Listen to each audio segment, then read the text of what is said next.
ગુરુજનો તથા સ્નેહી મિત્રોને ઉણાદ ગામની અને હાલ સુરતની દીકરી ચારમી તરફથી મીઠા મધુર વંદન।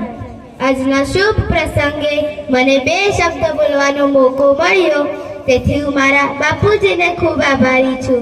તે બદલે આજના અનુરૂપ હું મારી કાલીગેલી ભાષામાં બાપ દીકરીના સંબંધો વિશે કહીશ, જે તમે શાંતિથી સાંભળશો એવી હું આશા રાખું છું।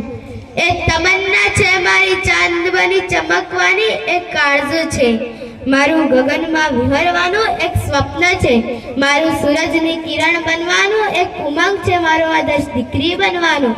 દીકરી નાની હોય કે મોટી હોય, કેજીમાં ભણતી હોય કે કોલેજમાં, કુંવારી હોય કે કન્યા, પરંતુ મિત્રો દીકરી સદાય દીકરી જ રહે છે।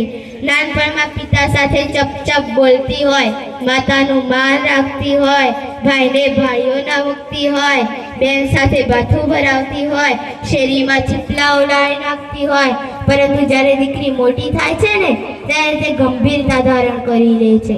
લગ્ન વખતે પીઠી જોડેલી સહેલીઓ સાથે આમ તેમ મલકાતી હોય છે। જ્યારે તેને ખબર પડે છે કે મારી જાત આ ગામમાંથી શેરીમાં આવી છે, ત્યારે તેને વિચાર થાય છે કે મારે આ વહાલનો દરિયો છોડીને પારકાને પોતાના કરવાના છે।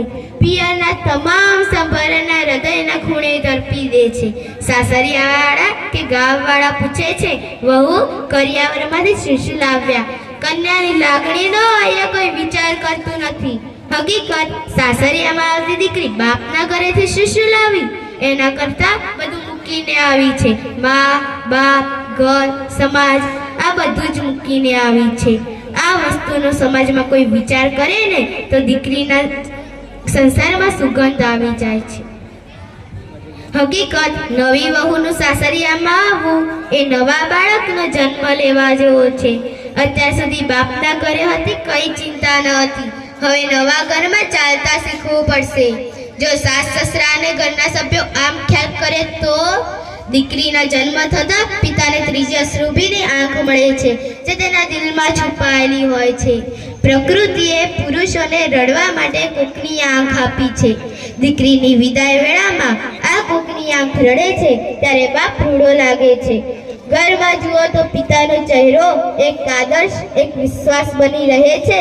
પપ્પા બોલ્યા તે સમજ્યા જ પહેલા દીકરીના હોઠમાંથી શબ્દ સરી પડે છે, એ હા પપ્પા, એ આવી પપ્પા, એનું નામ જ દીકરી।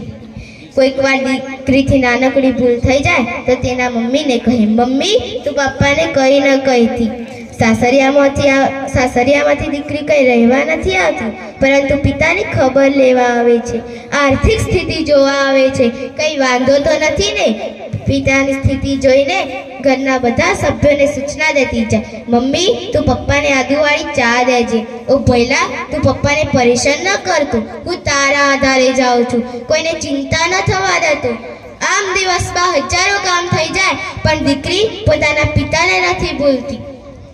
કોઈક વાર પતિ એમ કહે, તારા પિતાને ફોન કરી ખબર અંદર લઈ લે, ત્યારે દીકરી ખૂબ રાજી થઈ જાય છે। પતિને પરમેશ્વર સમજે છે। છેલ્લે ઈશ્વરને એટલી જ પ્રાર્થના કે તમારી દીકરીને એટલી દૂર ના મોકલતા। શિયાળાની કડકડતી ઠંડી હોય, ચોમાસાની બેગલી રાત હોય અને પિતાના છેલ્લા શ્વાસ હોય, પણ દીકરી પોતાના પિતાને ચમચી પાણી નથી પીવડાવી શકતી। કોઈક વાર પિતા એમ કહે કે મારી દીકરીને તેડાવી લો, મારે તેનું મોઢું જોવું છે છેલ્લી વખત। આ પૃથ્વી પર જેના મા બાપ છે ને એને મારા કોટી કોટી વંદન। આ અનમોલ રતન છે દીકરી। गगन की शोभा सितारों से होती है, गगन की शोभा सितारों से होती है, नदी की शोभा किनारों से होती है, नदी की शोभा किनारों से होती है, पुष्प की शोभा सुवासों से होती है, पुष्प की शोभा सुवासों से होती है, घर की शोभा बेटी से होती है, घर की शोभा बेटी से होती है। जय हिंद, जय भारत।